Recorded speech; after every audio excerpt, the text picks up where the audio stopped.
So het jy al vir jouself in die spieël gekyk en die vraag gevra, wie is ek? Is ek wat ek besit? Is ek wat ek doen? Is ek wat ek sê?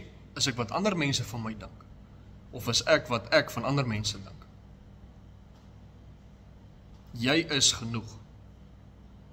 Hallo, my naam is Roan en baie welkom by Na Ure met God.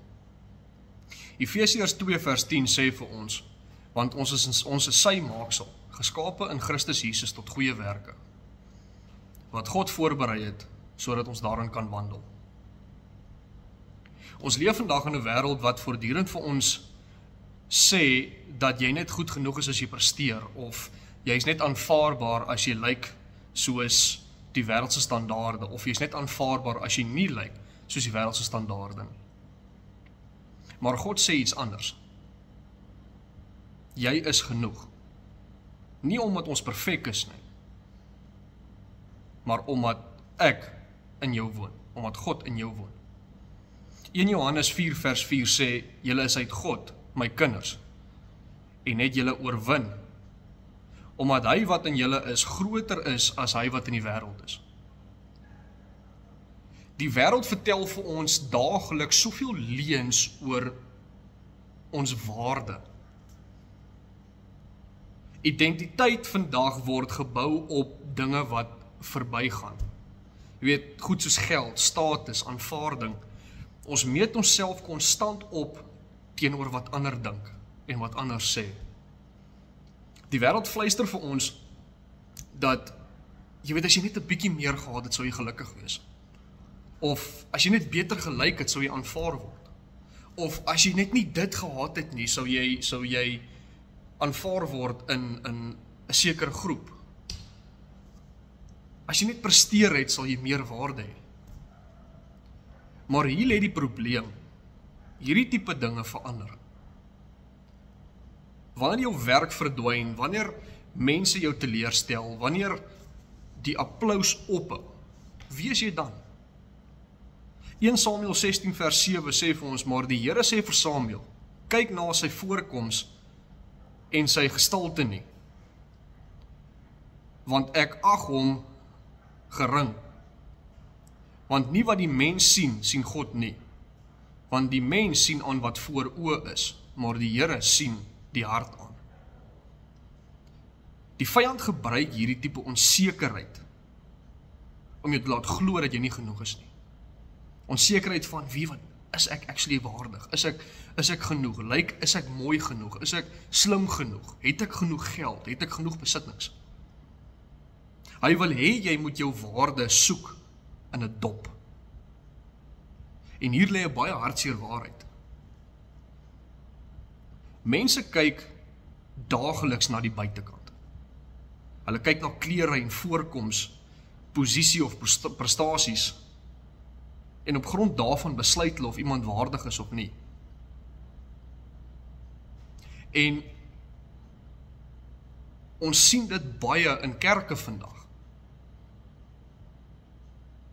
Ons sien dit hoe mense geoordeel word oor voorkoms, oor hoe hulle praat, oor hoe hulle goed doen.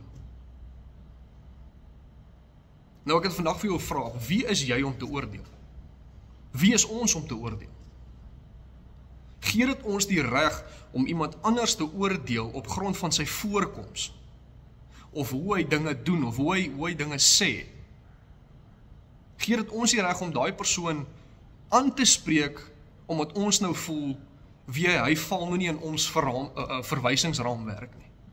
Hy val nou nie in ons idee van 'n kerkboksie nie, of ons idee van hoe 'n Christen actually moet wees nie. Ons oordeel dikwels op grond van hoe mense lyk, praat en voorkom, selfs onbewustelik. Almal van ons doen dit.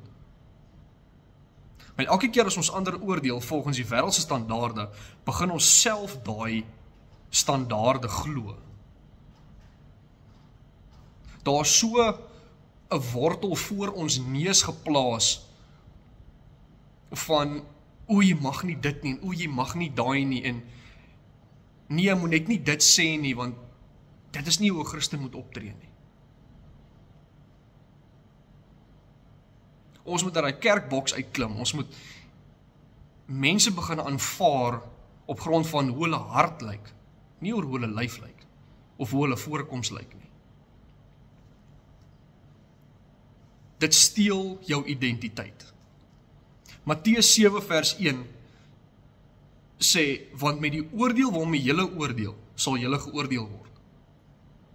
En met die maat waarmee julle meet, sal vir julle gemeet word.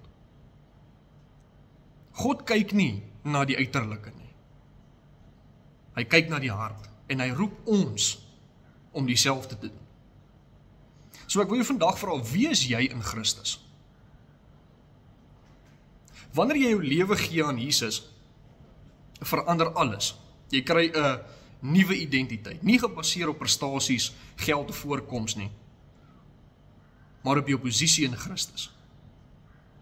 Galasiërs 2 vers 20 sê vir ons, ek is met Christus gekruisig en ek leef nie meer nie, maar Christus leef in my.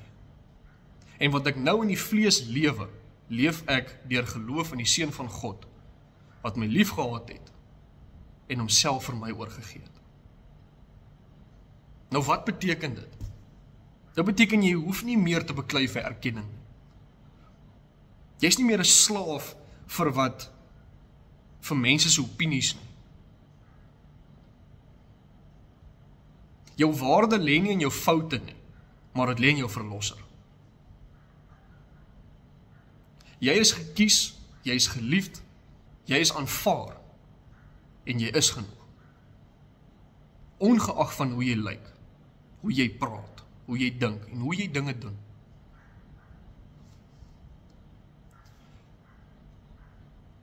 Elke dag is ons veronderstel om ons identiteit in Christus uit te leef. Herinner jouself elke dag van wie jy is in Christus. Jy is 'n kind van God. Johannes 1 vers 12. Jy is vergewe. 1 Johannes 1 vers 9. Ek is meer as 'n oorwinnaar. Romeine 8 vers 37. Hou op om jouself te vergelyk teen ander. Hou op om jouself op te meet teen ander se opinies en aanbid meer. As jy jouself heeltyd vergelyk teenoor ander mense se idees en gedagtes van jou en ander mense se opinies van jou, steel dit jou vrede. Maar wanneer jy op God fokus, herstel dit jou identiteit in Christus. Kolossense 3 vers 2 sê vir ons, bedink die dinge daarbo, nie wat op die aarde is nie. Leef vanuit aanvaarding. Moenie leef vir aanvaarding. Jy hoef nie harder te werk vir God se liefde nie. Jy werk uit sy liefde uit. Efesiërs 1 vers 6 sê vir ons, tot lof van die heerlikheid van sy genade, waarmee hy ons benadig het in die geliefde. Aanvaar jou uniekheid. God het jou gemaak, God het jou nie gemaak om iemand anders te probeer wees, of om jouself op te meet in iemand anders nie, of om iemand anders af te breek om jouself te laat beter voel nie. Hy het jou gemaak en vir jou gawes gegee en 'n stem gegee. Want dis jou storie. Dis deel van sy plan. Romeine 12 vers 6 sê, en ons besit genadegawes wat verskil, volgens die genade wat aan ons gegee is. Weereens vra ek die vraag, wie is ons om ander mense te oordeel? Wie is ons om vir ander mense te probeer vasdruk wat hulle genadegawes probeer uitleef? Hulle manier van dinge doen. Hulle manier van dink. God sê vandag vir jou, jy is genoeg. Jy is nie 'n fout nie. Jy is nie 'n ongeluk nie. Jy is doelbewus gevorm deur die hand van die Skepper self. Selfs wanneer jy val, bly jy dieselfde, bly jou waarde dieselfde. 'n R100 noot verloor nie sy waarde omdat hy op die grond in die modder en die weer in die wind lê en mense op hom trap en oor hom ry, sy waarde bly dieselfde, dit bly 'n R100 noot. God se liefde vir jou verander nie omdat jy struikel nie. En dit is tyd dat ons die wêreldse leuns stil maak. Die mense wat ons probeer vasdruk en oortuig dat ons verkeerd is, moet stil maak. Dit is tyd om op te hou leef vir mense se goedkeuring en te begin leef uit God se aanvaarding. Dit is tyd dat ons ophou mense oordeel oor hulle voorkoms of oor wat hulle het of wat hulle besit.